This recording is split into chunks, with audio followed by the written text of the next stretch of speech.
ನಮಃ ಹರಿ ಓಂ ಲಕ್ಷ್ಮೀನಾರಾಯಣಂ ನತ್ವಾ ಪೂರ್ಣಬೋಧಾಧಿಕಾನ್ ಗುರೂನ್ ಕುರ್ಮಃ ಶ್ರೀಕೃಷ್ಣಗೀತಾಯಾಃ ಭಾಷ್ಯಾದ್ಯುಕ್ತಾರ್ಥಸಂಗ್ರಹಂ. ಶ್ರೀಮದ್ಭಗವದ್ಗೀತಾ ಗೀತೆಯ ಪ್ರಥಮಾಧ್ಯಾಯದ 11ನೇ ಶ್ಲೋಕದ ಪಾಠ, ವಿವೃತಿ ಸಹಿತ ಪಾಠ.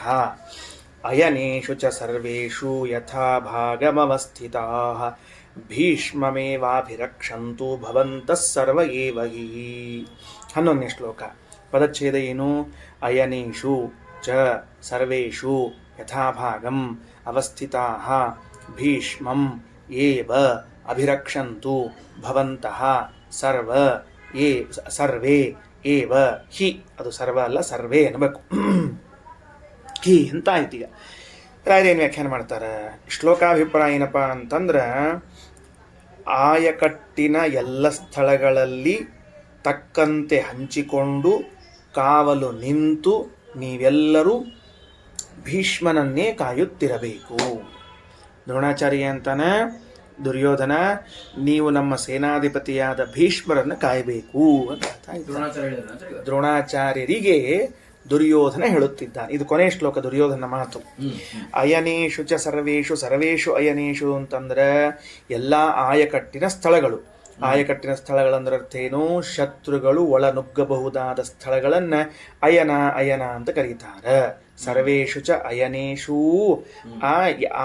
ಎಲ್ಲ ಆಯಕಟ್ಟಿನ ಸ್ಥಳಗಳಲ್ಲಿ ಅಥವಾ ಆಯಕಟ್ಟಿನ ಎಲ್ಲ ಸ್ಥಳಗಳಲ್ಲಿ ಯಥಾಭಾಗಮವಸ್ಥಿತಾಃ ತಕ್ಕಂತೆ ಹಂಚಿಕೊಂಡು ಕಾವಲು ನಿಂತುಕೊಳ್ಬೇಕು ನೀವು. ಭೀಷ್ಮಮೇವ ಅಭಿರಕ್ಷಂತು ಭವಂತಃ ಸರ್ವೇ ಭವಂತಃ ಭೀಷ್ಮಮೇವ ಅಭಿರಕ್ಷಂತು, ನೀವೆಲ್ಲರೂ ಭೀಷ್ಮನನ್ನೇ ಕಾಯ್ತಾ ಇರಬೇಕು. ಇಷ್ಟು ಶ್ಲೋಕ ಅಭಿಪ್ರಾಯ. ಸಾಮಾನ್ಯವಾಗಿ ರಾಯರಿ ಎಷ್ಟು ಚಂದ ವ್ಯಾಖ್ಯಾನ ಮಾಡ್ಲಿಕ್ಕೆ ಶುರು ಮಾಡ್ತಾರಪ್ಪ.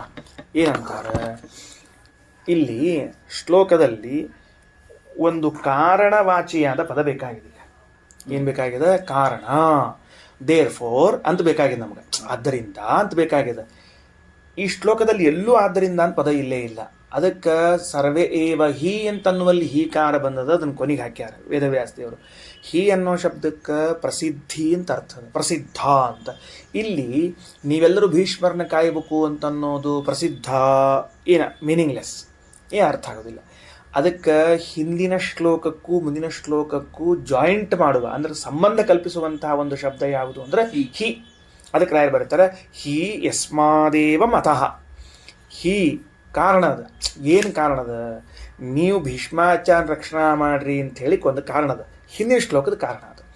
ಭೀಷ್ಮಾಚಾರ್ಯರು ಸೇನಾಧಿಪತಿಗಳಾಗಿದ್ರು. ನಮ್ಮ ಸೈನ್ಯ ಪಾಂಡವರನ್ನ ಗೆಲ್ತದ ಅಂತೇನಿಲ್ಲ. ಭೀಮ ರಕ್ಷಣೆ ಮಾಡ್ತಾ ಇರುವಂತಹ ಸೈನ್ಯ ನಮ್ಮನ್ನ ಆಪೋಷಣ ತಗೊಂಡ್ಬಿಡ್ತದ. ಈ ಕಾರಣ ಇದ್ದದ್ದಕ್ಕಾಗಿ ನೀವು ಭೀಷ್ಮಾಚಾರ್ಯ ರಕ್ಷಣಾ ಕೊಡ್ರಿ. ಈ ಕಾರಣ ಇದ್ದದ್ದಕ್ಕಾಗಿ ಅಂತ ಮಧ್ಯದಲ್ಲಿ ಒಂದು ಶಬ್ದ ಬೇಕಾಗಿದೆಯಲ್ಲ, ಅದನ್ನು ವೇದವ್ಯಾಸ ದೇವರು ಗಂಭೀರವಾಗಿ ಹಿ ಅಂದ. ರಾಯರು ಸ್ಕ್ಯಾನ್ ಮಾಡಿ ತೋರಿಸ್ತಾರೆ ಹೆಂಗೆ ಅರ್ಥ ಮಾಡ್ಬೇಕು ನೀವೆಲ್ಲ ಅಂತೇಳಿ. ತಿಳಿತಿಲ್ಲಪ್ಪಿ, ಹಿಂದಿನ ಮುಂದಿನ ಶ್ಲೋಕಗಳನ್ನು ಬುದ್ಧಿಸ್ಥ ಮಾಡಿಕೊಂಡು ಅರ್ಥ ಮಾಡಿಕೊಂಡ ಮಾತ್ರ ತಿಳಿತದೆ. ನೋಡಿ ಎಷ್ಟು ಚಂದ ಬರೆದ್ರು. ಅಯನೇಷ ಸರ್ವೇಷು ಯಥಾ ಭಾಗಮವಸ್ಥಿತಾಃ ಭೀಷ್ಮಮೇವಾಭಿರಕ್ಷಂತು ಭವಂತಃ ಸರ್ವ ಏವ ಹಿ ಅಂತದ. ಹಿ ಯಸ್ಮಾದೇವ ಮತಃ. ನಾನು ಹಿಂದಿನ ಮಾತಿನಲ್ಲಿ ಹೇಳಿದಂತೆ ಭೀಷ್ಮರ ರಕ್ಷಣೆಯಲ್ಲಿ ಇರುವಂತಹ ಈ ನನ್ನ 11 ಅಕ್ಷೌಹಿಣಿ ಸೈನ್ಯವು ಪಾಂಡವರನ್ನ ಗೆಲ್ಲುತ್ತದೆ ಅಂತೇನು ವಿಶ್ವಾಸ ಇಲ್ಲ. ಆದರೆ ಭೀಮನ ರಕ್ಷಣೆಯಲ್ಲಿರುವಂತಹ 7 ಅಕ್ಷೌಹಿಣಿ ಸೈನ್ಯ ನಮ್ಮನ್ನ ಆಪೋಷಣ ತೆಗೆದುಕೊಂಡ್ಬಿಡ್ತದೆ ಅಂತನ್ನೋ ವಿಶ್ವಾಸ ಇದ್ದುದರಿಂದಾಗಿ ನೀವು, ಇದೊಂದು ದೊಡ್ಡ ಕಾರಣ ನನಗಿರೋದು, ಅದರಿಂದ ಈ ಕಾರಣ ಇದ್ದುದರಿಂದ ನೀವು ನಮ್ಮ ಸೇನಾಧಿಪತಿಗಳಾದ ಭೀಷ್ಮರ ರಕ್ಷಣೆಯನ್ನು ಮಾಡಬೇಕು. ಇನ್ನು ಮುಂದೆ ಹೋಗೋಣಂತ. ಭವಂತಃ ಸರ್ವ ಏವ ನೀವೇ ಎಲ್ಲರೂ. ಸರ್ವೇಷು ಅಯನೇಷು ವ್ಯೂಹ ಪ್ರವೇಶ ಮಾರ್ಗೇಶು ಅಂತ ಅರ್ಥ. ಸರ್ವೇಷು ಅಯನೇಷು ಅಂದ್ರೆ ವ್ಯೂಹಗಳಲ್ಲಿ ಪ್ರವೇಶ ಮಾಡುವ ಸ್ಥಳಗಳು. ಕನ್ನಡದಾಗ ಆಯಕಟ್ಟಿನ ಸ್ಥಳ ಅಂತ ಕರೀತಾರೆ. ಆಯಕಟ್ಟಿನ ಸ್ಥಳ ಅಂದ್ರೆ ಶತ್ರುಗಳು ಒಳಗೆ ನುಗ್ಗಬಹುದಾದ ಒಳದಾರಿಗಳು ಅಂತ ಅರ್ಥ. ಅದಕ್ಕೆ ಸೇನೆಯ ಪ್ರಮುಖನ ನೆಲೆ ಅಂತೂ ಅರ್ಥ ಮಾಡಬಹುದು. ಅದನ್ನು ಸೇನೆಯ ಪ್ರಮುಖನ ನೆಲೆ. ನಮ್ಮಲ್ಲಿ ಮತ್ತೆ ಎಲ್ಲೆಲ್ಲಿ ಸೇನಾದ್ದು ದೊಡ್ಡ ದೊಡ್ಡ ಆಫೀಸ್ ಇರ್ತಾವಲ್ಲ, ಅವುಗಳನ್ನೆಲ್ಲ ಅದನ್ನು ಕರೀತಾರೆ. ಹಂಗ ಶಬ್ದಾರ್ಥ. ಯಥಾಭಾಗಂ ಅವಸ್ಥಿತಾಃ ಸ್ವ ಹೆಂಗೆ ಬಿಡಿಸ್ಬೇಕದನ್ನ? ಸ್ವ ಕಾಮ ಹಾಕ್ಕೊಂಡು ರಣಭೂಮಿ ಸ್ಥಾನೇಶು ಅಂತ ಬಿಡಿಸ್ಬೇಕದನ್ನ. ಸ್ವಸ್ವ ರಣಭೂಮಿ ಅನ್ನಬಾರ್ದು ಅದನ್ನು.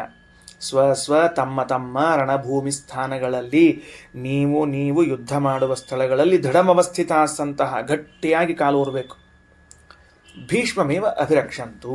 ಭೀಷ್ಮಾಚಾರ್ಯ ರಕ್ಷಣೆ ಭೀಷ್ಮಾಚಾರ್ಯ ರಕ್ಷಣೆ ಮಾಡ್ತಾರೋ ಅವರೇ ಸಮರ್ಥರಿದ್ದಾರಲ್ಲ ಅಂದ್ರೆ ಅನ್ಯೈಹಿ ಯುದ್ಧಮಾನಃ ಭೀಷ್ಮ, ಬೇರೆಯವ್ರ ಜೊತೆಗೆ ಯುದ್ಧ ಮಾಡುವಾಗ ಭೀಷ್ಮಾಚಾರ್ಯರು ಪೃಷ್ಠತಃ ಅರಿಭಿಹಿ ಯಥಾನ ಹನ್ಯತೆ, ಹಿಂದಿನಿಂದ ಯಾರೋ ಬಂದು ಚಾಕು ಹಾಕಿಬಿಟ್ರೆ ಪಾಪ ಅವ್ರು ಮುಂದೆ ನೋಡ್ಕೋತ ಯುದ್ಧ ಮಾಡಲಿದ್ದಾರೆ, ಹಿಂದಿನ ಬಂದು ಹಾಕಿಬಿಟ್ರೆ ಅದಕ್ಕೆ ನೀವು ತಥಾ ರಕ್ಷಂತು, ಆ ರೀತಿಯಾಗಿ ರಕ್ಷಣಾ ಮಾಡ್ರಿ, ಹಿಂದಿನಿಂದ ಶತ್ರುಗಳ ದಾಳಿ ಆಗದೇ ಇದ್ದಂತೆ ರಕ್ಷಿಸಿರಿ. ಇತಿ ದ್ರೋಣಾಚಾರ್ಯ ಮುಕ್ತ ವಿಷಸಾದ, ಹಿಂಗೆ ದ್ರೋಣಾಚಾರ್ಯಗೆ ಹೇಳಿ ವಿಷಾದಕ್ಕೆ ಒಳಗಾದ ಅಂತ ಹೇಳ್ತಾ ಇದ್ದಾರೆ. 11 ಮುಗೀತು. 12ನೇ ಶ್ಲೋಕ. ಸಂಜಯ ಉವಾಚ ತಸ್ಯ ಸಂಜನಯನ್ ಹರ್ಷಂ ಕುರು ವೃದ್ಧಃ ಪಿತಾಮಹಃ ಸಿಂಹನಾದಂ ವಿನದ್ಯೋಚ್ಚೈಃ ಶಂಕಂ ದದ್ಮೋ ಪ್ರತಾಪವಾನ್. ತಸ್ಯ ಪದಚ್ಛೇದ ಸಂಜನಯನ್ ಹರ್ಷಂ ಕುರು ವೃದ್ಧಃ ಪಿತಾಮಹಃ ಸಿಂಹನಾದಂ ವಿನದ್ಯ ಉಚ್ಚೈಃ ಶಂಖಂ ದದ್ಮೌ ಪ್ರತಾಪವಾನ್. ಸರಿನಾ? ಅರ್ಥ ಏನು? ಅವನಿಗೆ ಸಂತೋಷ ಉಂಟಾಗಲಿ ಅಂತನ್ನುವುದಕ್ಕೆ, ಅವನಿಗೆ ಸಂತೋಷ ಆಗಲಿ ಎನ್ನು ಶ್ಲೋಕಾಭಿಪ್ರಾಯ ಹೇಳಿದ್ದೀನಿ, ಅವನಿಗೆ ಸಂತೋಷವಾಗಲಿ ಎನ್ನುವುದಕ್ಕಾಗಿ ಪ್ರತಾಪವಾನ್, ಏನೋ ಭಾರೀ ಧೈರ್ಯವಂತನಾಗಿರುವಂತಹ ಕುರುಗಳ ಅಜ್ಜನಾದ ಭೀಷ್ಮ ಗಟ್ಟಿಯಾಗಿ ಸಿಂಹನಾದ ಮಾಡಿ ಶಂಖವನ್ನು ಊದಿಬಿಟ್ಟ. ಸಿಂಹನಾದಂ ವಿನದ್ಯ ಉಚ್ಚೈಹಿ ಶಂಖಂ ಪ್ರದದ್ಮವಾನ್. ಅವನಿಗೆ ಸಂತೋಷ ಉಂಟಾಗಲಿ ಅಂತ ತಿಳಿದುಕೊಂಡು ಧೈರ್ಯವಂತನಾದ ಕುರುಕುಲ ಪಿತಾಮಹನಾದ ಭೀಷ್ಮ ಮೊದಲೊಂದು ಸರ್ತಿ ಮುಖದಿಂದ ಸಿಂಹನಾದವನ್ನಗೈದು ಆಮೇಲೆ ಅದೇ ಮುಖಕ್ಕೆ ಶಂಖವನ್ನು ತಾಕಿಸಿ ಊದಿಬಿಟ್ಟ ಅಂತದ. ಈಗ ಅರ್ಥವನ್ನು ನೋಡಂತೀಗ. ಏವಂ ವಿಷಾದಿನಃ ತಸ್ಯ ದುರ್ಯೋಧನಸ್ಯ, ರಾಯರೇನಂತ ನೋಡಪ್ಪ, ಈ ರೀತಿಯಾಗಿ ವಿಷಾದಕ್ಕೆ ಒಳಗಾಗಿರುವಂಥ ಆ ದುರ್ಯೋಧನನ ಹರ್ಷಂ ಸಂಜನಯನ್, ಹರ್ಷವನ್ನು ಹುಟ್ಟಿಸುವುದಕ್ಕಾಗಿ, ಏನಪ್ಪ ಜನಯಿತು, ಇಲ್ಲಿ ವ್ಯಾಕರಣ ಚರ್ಚೆ ಈಗ, ವ್ಯಾಕರಣ ವಿಚಾರ ಬಂತೀಗ. ಹರ್ಷಂ ಸಂಜನಯನ್ ಜನಯಿತು. ಯಾಕಂದ್ರೆ ಜನಯನ್ ಅನ್ನುವುದಕ್ಕೂ ಜನಯಿತು ಅನ್ನೋದಕ್ಕೂ ವ್ಯತ್ಯಾಸದ. ಜನಯನ್ ಅಂದ್ರೆ ಉಂಟು ಮಾಡುತ್ತಾ ಅಂತ ಅರ್ಥ. ಈಗ ನಮಗೆ ಬೇಕಾಗಿದ್ದು ಉಂಟು ಮಾಡುತ್ತಾ ಅಲ್ಲ, ಉಂಟು ಮಾಡುವುದಕ್ಕೋಸ್ಕರ ಬೇಕಾಗಿದೆ, ಉಂಟು ಮಾಡುವುದಕ್ಕಾಗಿ. ಈಗ ಉದಾಹರಣೆಗೆ ಒಂದು ದೃಷ್ಟಾಂತ ಕೊಡ್ತೀನಿ. ಏನಂತ ಅಂದ್ರೆ ಗಚ್ಚನ್ ಅಂದ್ರೆ ಏನಪ್ಪ? ಅಂದ್ರೆ ಪ್ರೆಸೆಂಟ್ ಕಂಟಿನ್ಯೂಷನ್, ಅದು ಪ್ರೆಸೆಂಟ್ ಅಂದ್ರೆ ಹೋಗುತ್ತಿರುವಾಗ ಅಂತ ಅರ್ಥ. ಗಂತುಂ ಅಂದ್ರೆ ಹೋಗಲಿಕ್ಕಾಗಿ. ನಮಗೀಗ ಅರ್ಥ ಬೇಕಾಗಿದ್ದು ಜನಯನ್ ಅಂದ್ರೆ ಸಂತೋಷ ಉಂಟು ಮಾಡುತ್ತಾ ಅಲ್ಲ, ಮುಂದೆ ಏನು ಮಾಡಿ ನಮ್ಮ ಸಂಬಂಧ ಇಲ್ಲ. ದುಃಖದಲ್ಲಿರುವ ದುರ್ಯೋಧನನಿಗೆ ಮನಸ್ಸಿಗೆ ಸಮಾಧಾನ ಉಂಟು ಮಾಡಲೂ ಶಂಕನಾದ ಮಾಡಿದರು ಅಂತ ಹೇಳ್ಬೇಕು. ಅದು ಕರೆಕ್ಟ್ ವರ್ಡ್, ಅದು ಅರ್ಥ ಆಯ್ತಾ? ವೇದವ್ಯಾಸ ಪ್ರಯೋಗ ಹೆಂಗದ? ತಸ್ಯ ಸಂಜನಯನ್ ಹರ್ಷಂ, ಅವನಿಗೆ ಸಂತೋಷವನ್ನುಂಟು ಮಾಡುತ್ತಾ ಅಂತ ಅನಿಸ್ಬಿಡ್ತದೆ. ಅಲ್ಲ, ರಾಯರಂತಾರ ಹರ್ಷಂ ಸಂಜನಯನ್ ಜನಯಿತುಂ, ಅದಕ್ಕೆ ಜನಯಿತುಂ ಅನ್ಬೇಕೆ ಹೊರತಾಗಿ ಹುಟ್ಟಿಸುವುದಕ್ಕಾಗಿ, ಸಂತೋಷವನ್ನು ಉಂಟು ಮಾಡುವುದಕ್ಕಾಗಿ ಅನ್ಬೇಕೆ ಹೊರತಾಗಿ ಸಂತೋಷವನ್ನು ಉಂಟು ಮಾಡುತ್ತಾ ಅಂತ ಅರ್ಥ ಮಾಡಬಾರ್ದು. ಅಲ್ರಿ, ಈಗ ಮ್ಯಾಲೆ ನೋಡಿದ್ರೆ ಜನಯನ್ನಂತದ, ನೀವು ಹೆಂಗೆ ಅರ್ಥ ಮಾಡ್ತೀರಿ ಮತ್ತ ಅಂತಂದ್ರೆ ಲಕ್ಷಣ ಹೇತ್ವೋ ಕ್ರಿಯಾಯಾ ಇತಿ ಹೇತೌ ಶತ್ರಂತಂ. ಏನಿಲ್ಲ, ಕ್ರಿಯಾಯಾ ಲಕ್ಷಣೆ ಕ್ರಿಯಾಯಾ ಹೇತ್ವೋ ಅಪಿ ಶತ್ರಂತಂ ಪದಂ. ಈ ಸಂಜನಯನ್ನನ್ನುವುದು ಶತ್ರು ಪ್ರತ್ಯಯಾಂತವಾದ ಶಬ್ದ, ಅದು ಗೊತ್ತಾಯ್ತಾ? ಜನಿಧಾತುವಿಗೆ ಸಮುಪಸರ್ಗಪೂರ್ವಕ ಜನಿಧಾತುವಿಗೆ ಶತ್ರಂತ ಪ್ರತ್ಯಯ ಬಂದದ. ಆ ಶತ್ರು ಪ್ರತ್ಯಯ ಬಂದಾಗ ಆ ಶತ್ರು ಪ್ರತ್ಯಯವನ್ನು ಯಾವ ಉದ್ದೇಶದಲ್ಲಿ ಹಾಕ್ಲಿಕ್ಕತ್ತೀವಿ ಅಂತಂದ್ರೆ ಕ್ರಿಯೆಯನ್ನು ಸೂಚಿಸುವ ಕ್ರಿಯಾಯ ಒಂದು ಸೂಚಕ ಆಗಿರಬೇಕು, ಇಲ್ಲ ಕಾರಣ ಆಗಿರಬೇಕು. ಈ ಎರಡು ವಿಷಯದಲ್ಲಿ ನಾವು ಶತ್ರು ಪ್ರತ್ಯಯವನ್ನು ಹಾಕ್ತೇವೆ. ಗೊತ್ತಾಯ್ತಾ? ಮೊದಲನೇದು ಸರಳವಾದ ಅಭಿಪ್ರಾಯ ಏನಾಯಿತು? ಶತ್ರಂತಂ ಹೇತೌ, ಹೇತು ಅಂದ್ರೆ ಕಾರಣ, ಸಂಜನಯನ್ನಂದ್ರೆ ಹುಟ್ಟಿಸುವ ಕಾರಣಕ್ಕಾಗಿ. ಸಂಜನಯನ್ನನ್ನುವಲ್ಲಿ ಹರ್ಷಂ ಹಿಂದದ, ಹರ್ಷಂ ಸಂತೋಷವನ್ನು, ಸಂಜನಯನ್ನಂದ್ರೆ ಹುಟ್ಟಿಸುವ ಕಾರಣಕ್ಕಾಗಿ ಅಂತ ಬಂದ್ಬಿಡ್ತೀವಿ ಸರಳವಾಗಿ. ತಿಳಿತಾ? ಎಲ್ಲಿ ಹೋಗ್ತದೆ ಟ್ಯಾಬ್? ಅದಕ್ಕೆ ಇದು ಸೂತ್ರ. ಇದು ಎಲ್ಲಿ ಸೂತ್ರ? ಇದು ಪಾಣಿನಿಯ 3ನೇ ಅಧ್ಯಾಯದ ಮೂರನೇ ಅಧ್ಯಾಯದ ಸೂತ್ರ ಇದು. ಏನಂತಾರ ನೋಡಪ್ಪ.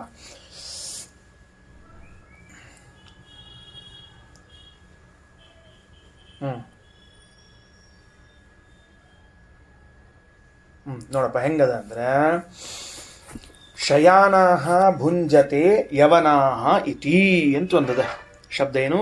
ಶಯಾನಾಹ ಭುಂಜತೆ, ಮಲ್ಕೊಂಡಲ್ಲೇ ಅಂದ್ರೆ ಊಟಕ್ಕೆ ಕೂಡೋ ಕ್ರಮದಾಗ ಊಟಕ್ಕೆ ಕೂಡ್ತಿಲ್ಲ, ನಿಂತಲ್ಲೇ ತಿಂತಾವ, ಕೂತಲ್ಲೇ ತಿಂತಾವ, ಮಲಗಿದಲ್ಲೇ ತಿಂತಾವ, ಹಿಂಗೊಂದು ಪ್ರಯೋಗ ಮಾಡಿದೆ. ಇದು ಶಯಾನಾಹ ಭುಂಜತೆ ಅಂತನ್ನುವಂತಹ ಒಂದು ಪ್ರಯೋಗ ಮಾಡಿದಾಗ ಇದು ಏನು ತಿಳಿಸ್ತದೆ ಅಂದ್ರೆ, ಹಿಂಗೆ ಊಟ ಮಾಡೋರು ಯವನರು, ಮ್ಲೇಂಛರು, ಅವರಿಗೊಂದು ಊಟಕ್ಕೆ ಕೊಡ್ಬೇಕಾದ ವ್ಯವಸ್ಥೆ ಇಲ್ಲ, ನಿಂತಲ್ಲಿ ತಿಂತಿರ್ತಾವೆ, ಹೋಗಲು ತಿಂತಿರ್ತಾವೆ, ಮಲ್ಕೊಂಡ್ಬಿಡ್ತಾರೆ. ಇದು ಸೂಚಕ. ಏನು ಸೂಚಿಸ್ತದೆ ಇದು? ಯಾವ ವ್ಯಕ್ತಿಗಳು ಅಂತ ಸೂಚಿಸ್ತದೆ. ಅಂಥ ಸಂದರ್ಭದಲ್ಲಿ ಏನು ಪ್ರಯೋಗ ಮಾಡ್ಲಿಕ್ಕತ್ತಾರ? ಶಯಾನಾಹ ಭುಂಜತೆ, ಶಾನಚ್ ಪ್ರತ್ಯಯ ಅದು ಶಯಾನಾಹ ಎಂಬುದು. ಶತ್ರು ಹಾಗೂ ಶಾನಚ್ ಪ್ರತ್ಯಯಗಳು ಲಕ್ಷಣ. ಲಕ್ಷಣ ಅಂದ್ರೆ ಜ್ಞಾಪಕ, ಜ್ಞಾಪಕ ಅಂದ್ರೆ ಸೂಚಕ. ಸೂಚಕ ಆ ಧಾತುವಿನಿಂದ ಇನ್ನೊಂದೇನೋ ಸೂಚಿಸಬೇಕಾಗಿದ್ರೂ ಅಂತಹ ಸಂದರ್ಭದಲ್ಲಿ ಈ ಪ್ರಯೋಗವನ್ನು ಮಾಡ್ತಾರೆ. ಗೊತ್ತಾಯ್ತಾ? ಶಯಾನಾಹ ಭುಂಜತೆ ಅಂದ್ರೆ ಮಲ್ಕೊಂಡ ಉಣ್ತಾವಿವು ಅಂತಂದ್ರೆ ಇದರಿಂದ ಏನು ಸೂಚನೆ ಮಾಡ್ಬೇಕಾಗಿದೆ ನಮಗೆ? ಹಿಂಗೆ ಊಟ ಮಾಡೋರು ಯಾರು ಅಂತ ಸೂಚನೆ ಮಾಡ್ಬೇಕಾಗಿದೆ. ಅದನ್ನು ಈ ವಾಕ್ಯದಿಂದ ತಿಳಿಸ್ಲಿಕ್ಕೆ. ಅರ್ಥ ಆಯ್ತು? ಏನ್ ಹೇಳು? ಶಯಾನಕೊಂಡೇವಿ ತಿಂತಿಲ್ಲ ಅಂತ ಹಿಂಗ ಅಭಿಪ್ರಾಯ ಅಲ್ಲ. ಶಯಾನಾಹ ಭುಂಜತೆ ಅಂತಂದ್ರ ತಿಂತಾರ ಅಂದ್ರೆ ಅವ್ರು ಯಾರು ಅಂತ ಸೂಚನೆ ಮಾಡಿ ಹೊರಟದ್ದು. ಅಲ್ಲಿ ಸೂಚನಾ ಮಾಡೋ ಕಾಲಕ್ಕೆ ಹಿಂದೆ ಎಂತಹ ಶಬ್ದ ಬಳಸೀವಿ? ಶಯಾನಾಹ ಅಂತ ಶಾನಚ ಪ್ರತ್ಯಯ ಬಳಸೀವಿ. ಸರಿ. ಇದರಂತೆ ಇನ್ನೊಂದು ಏನು ಅಂತಂದ್ರೆ, ಅರ್ಜಯನ್ ವಸತಿ ಅಂತದ. ಏನದ? ಅರ್ಜಯನ್ ವಸತಿ ಅಂತದ. ಹೇತು ಎಂಬ ಅರ್ಥದಲ್ಲಿ ಬರಬೇಕಾಗಿದೆ. ಈಗ ಅರ್ಜಯನ್ ಅಂದ್ರೆ, ಅರ್ಜನ ಅಂದ್ರೆ ಏನು? ಸಂಪಾದನ. ವಸತಿ ವಾಸ ಮಾಡ್ತಾನ. ಅವ ಬೆಂಗಳೂರಿಗೆ ಇದ್ದಾನವ, ಇದು ಹಾಡ್ಬಿಟ್ಟು ಅರ್ಜಯನ್ ವಸತಿ, ಹಣ ಸಂಪಾದನೆಗೋಸ್ಕರ ವಾಸ ಮಾಡ್ತಾನ. ಅಲ್ಲಿ ಅರ್ಜಯನ್ ಎಂಬುದು ಶತ್ರಂತ ಪ್ರತ್ಯಯ. ಆ ಶತ್ರು ಪ್ರತ್ಯಯದಿಂದ ಕೂಡಿದ ಶಬ್ದ ಅದು. ಆ ಶತ್ರು ಪ್ರತ್ಯಯದಿಂದ ಕೂಡಿದ ಅರ್ಜಯನ್ ವಸತಿ ಎನ್ನುವುದು ಏನು ತಿಳಿಸ್ಲಿಕ್ಕತ್ತದ? ಹಣ ಸಂಪಾದನೆ ಎಂಬ ಕಾರಣಕ್ಕಾಗಿ ವಾಸ ಮಾಡ್ತಾನ ಅಂತ ತಿಳಿದುಕೊಂಡು, ಅದರಂತೆ ಹರ್ಷಂ ಸಂಜನೆಯನ್ನಂತನ್ನುವಲ್ಲೂ ಶತ್ರು ಪ್ರತ್ಯಯ ಬಂದಿರುವಂತಹದ್ದು ಹರ್ಷ ಉಂಟು ಮಾಡುವುದಕ್ಕಾಗಿ ಎನ್ನುವ ಅರ್ಥವನ್ನು ತಿಳಿಸ್ತದೆ. ಅರ್ಥ ಆಯ್ತು ವ್ಯಾಕರಣದ್ದು? ಲಕ್ಷಣ ಹೇತ್ವೋ ಕ್ರಿಯಾಯಾ ಇತಿ ಹೇತೌ ಶತ್ರಂತಾಂ. ಇನ್ನು ಪ್ರತಾಪವಾನ್ ಕುರುವೃದ್ಧ ಪಿತಾಮಹ ಭೀಷ್ಮ, ಅದರ್ಥ ಆಗ್ತದೆ. ಧೈರ್ಯವಂತನಾದ ಕುರುವೃದ್ಧನಾದ ಭೀಷ್ಮರು ಸಿಂಹನಾದ ಮುಚ್ಚೈಹಿ ವಿನದ್ಯ, ಗಟ್ಟಿಯಾಗಿ ಸಿಂಹನಾದವನ್ನ ಮಾಡಿ ಶಂಖಂ ದದ್ಮೌ, ಧಮಾ ಶಬ್ದೆ ಶಂಖನಾದವನ್ನ ಮಾಡಿದರು, ಶಂಖವನ್ನು ಓದಿದರು. 12ನೇ ಶ್ಲೋಕ ಮುಗಿತು. 13ನೇ ಶ್ಲೋಕ. ತತಃ ಶಂಖಾಶ್ಚ ಭೇರ್ಯಶ್ಚ ಪಣಮಾನಕ ಗೋಮುಖಾಃ ಸಹಸೈವಾಭ್ಯ ಹನ್ನಂತ ಸಶಬ್ದಸ್ತುಮುಲೋಭವತ್.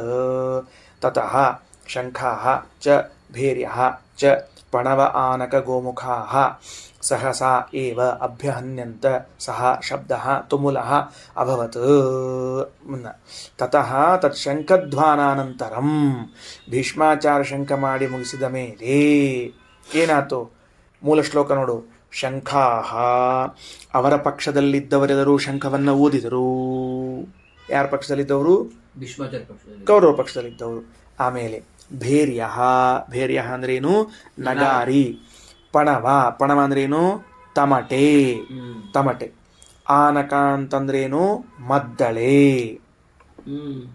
ಶಬ್ದಾರ್ಥ ಬರ್ಕೋಪ.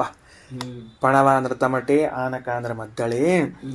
ಗೋಮುಖ ಅಂದ್ರೆ ಕೊಂಬು ಕಹಳೆ. ಹಿಂಗ ಉದ್ದಕ್ಕಿರ್ತ ನೋಡುದು, ಪೊಪ ಅಂತ ಊತಾರಲ್ಲ, ಅದು ಕೊಂಬು ಕಹಳೆ, ಗೋಮುಖ ಅಂತ ಕರೀತಾರ. ಸಹಸಾ ಏವ, ಒಮ್ಮೆ, ಯುಗಪದೇವ ಅಭ್ಯಹನ್ನಂತೆ ಭಾರಿಸಿದರು. ಸ ಶಬ್ದ, ಆ ಶಬ್ದವು ತುಮುಲಃ ಅಭವತ್ ಅಂದ್ರೆ ಸರ್ವತ್ರ ಪರಿಪೂರ್ಣ ಅಭವತ್. ಅರ್ಥ ಆಯ್ತಾ?